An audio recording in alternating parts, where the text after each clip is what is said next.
2 মাহ হ'ব পাৰে 3 মাহ হ'ব পাৰে এমাহ হ'ব পাৰে 4 মাহ হ'ব পাৰে আমি অসমৰ মহিলা আত্মসহায়ক গোটৰ সকলো সদস্যক আমি 10,000 টকা কৈ দিম it will be a interest free grant ইয়াত আমি টকা ঘুৰাই নলও এইটো আমি ডাইৰেক্টলি 10,000 টকা কৈ মহিলা সকলক দিম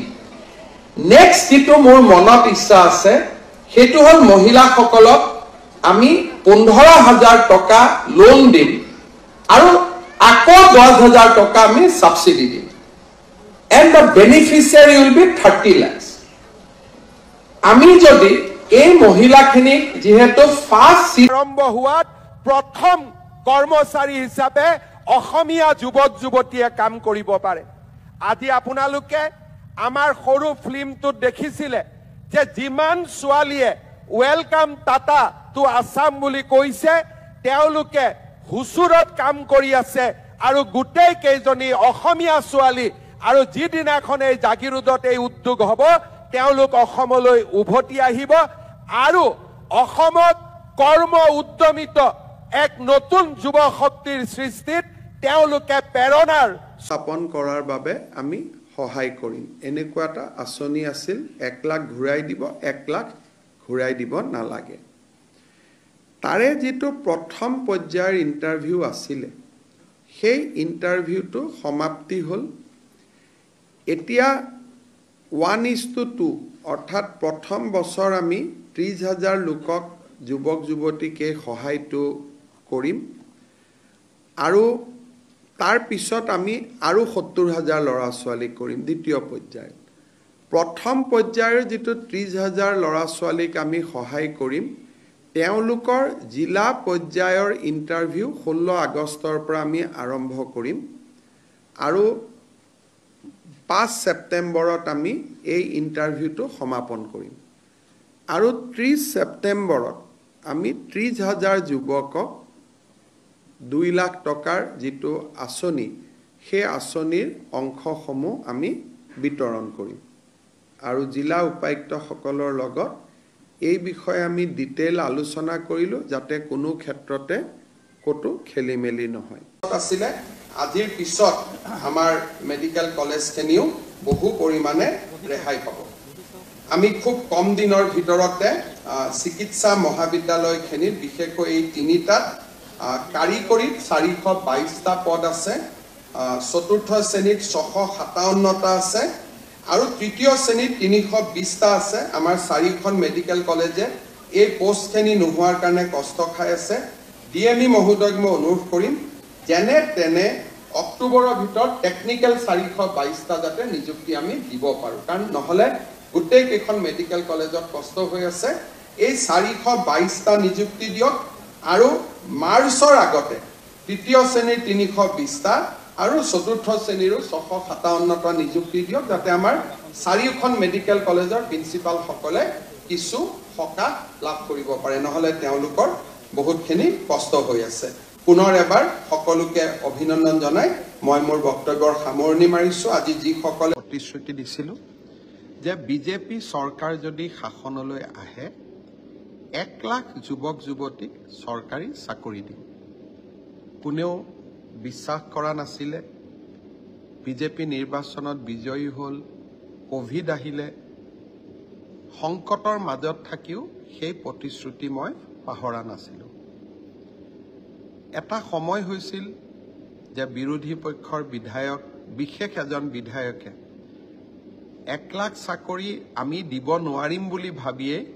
মাজে মাজে এনেকুৱাও কথা কৈছিল যে আমি এতিয়া আন্দোলন কৰিম 1 লাখ চাকৰি চৰকাৰে কিয় দিয়া নাই ভাল কথা চৰকাৰে কিবা কাম প্ৰতিশ্ৰুতি মতে নকৰিলে আন্দোলন হ'ব লাগে কিন্তু যদি প্ৰতিশ্ৰুতি মতে চৰকাৰে কাম কৰে তাত ধন্যবাদো পাব লাগে আৰম্ভ হোৱাত প্ৰথম কৰ্মচাৰী হিচাপে অসমীয়া যুৱক যুৱতীয়ে কাম কৰিব পাৰে আজি আপোনালোকে আমাৰ সৰু ফিল্মটোত দেখিছিলে যে যিমান ছোৱালীয়ে ওয়েলকাম টাটা টু আসাম বুলি কৈছে তেওঁলোকে হুচুৰত কাম কৰি আছে আৰু গোটেই কেইজনী অসমীয়া ছোৱালী আৰু যিদিনাখন এই জাগিৰোডত এই উদ্যোগ হ'ব তেওঁলোক অসমলৈ উভতি আহিব আৰু অসমত কৰ্ম উদ্যমিত এক নতুন যুৱ শক্তিৰ সৃষ্টিত তেওঁলোকে প্ৰেৰণাৰ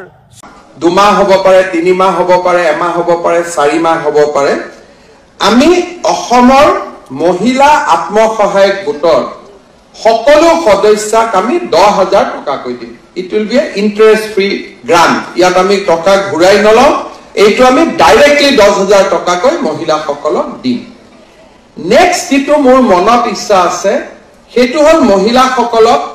আমি 15,000 টকা লোন দিম আৰু আকৌ 10,000 টকা আমি সাবসিডি দিম and the beneficiary will be 30 lakhs আমি যদি এই মহিলাখিনিক যেহেতু ফার্স্ট সিট প্ৰতিশ্ৰুতি দিছিল যে বিজেপি চৰকাৰ যদি শাসনলৈ আহে 1 লাখ যুৱক যুৱতীক চৰকাৰী চাকৰি দিম কোনেও বিশ্বাস কৰা নাছিল বিজেপি নিৰ্বাচনত বিজয়ী হল কোভিড আহিলে সংকটৰ মাজত থাকিও সেই প্ৰতিশ্ৰুতি মই পাহৰা নাছিল এটা সময় হৈছিল যে বিৰোধী পক্ষৰ বিধায়ক বিশেষ এজন বিধায়কে 1 লাখ চাকৰি আমি দিব নোৱাৰিম বুলি ভাবিয়ে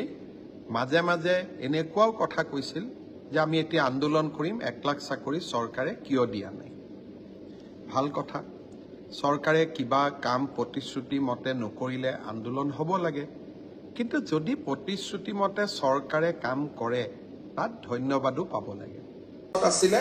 আজিৰ পিছত আমাৰ মেডিকেল কলেজখিনিও বহু পৰিমাণে ৰেহাই পাব আমি খুব কম দিনৰ ভিতৰতে চিকিৎসা মহাবিদ্যালয়খিনিৰ বিশেষকৈ এই তিনিটাত কাৰিকৰীত 422টা পদ আছে চতুৰ্থ শ্ৰেণীত 657টা আছে আৰু তৃতীয় শ্ৰেণীত 320টা আছে আমাৰ 4খন মেডিকেল কলেজে এই পোষ্টখিনি নোহোৱাৰ কাৰণে কষ্ট খাই আছে ডিএমই মহোদয়ক মই অনুৰোধ কৰিম যেনে তেনে অক্টোবৰৰ ভিতৰত টেকনিক্যাল 422টা যাতে নিযুক্তি আমি দিব পাৰোঁ কাৰণ নহলে গোটেই কেইখন মেডিকেল কলেজত কষ্ট হৈ আছে এই 422টা নিযুক্তি দিয়ক আৰু মাৰ্চৰ আগতে তৃতীয় শ্ৰেণীৰ 320টা আৰু চতুৰ্থ শ্ৰেণীৰো 657টা নিযুক্তি দিয়ক যাতে আমাৰ 4খন মেডিকেল কলেজৰ প্ৰিন্সিপাল সকলে কিছু সকাহ লাভ কৰিব পাৰে নহলে তেওঁলোকৰ বহুতখিনি কষ্ট হৈ আছে পুনৰ এবাৰ সকলোকে অভিনন্দন জনাই মই মোৰ বক্তব্যৰ সামৰণি মাৰিছো আজি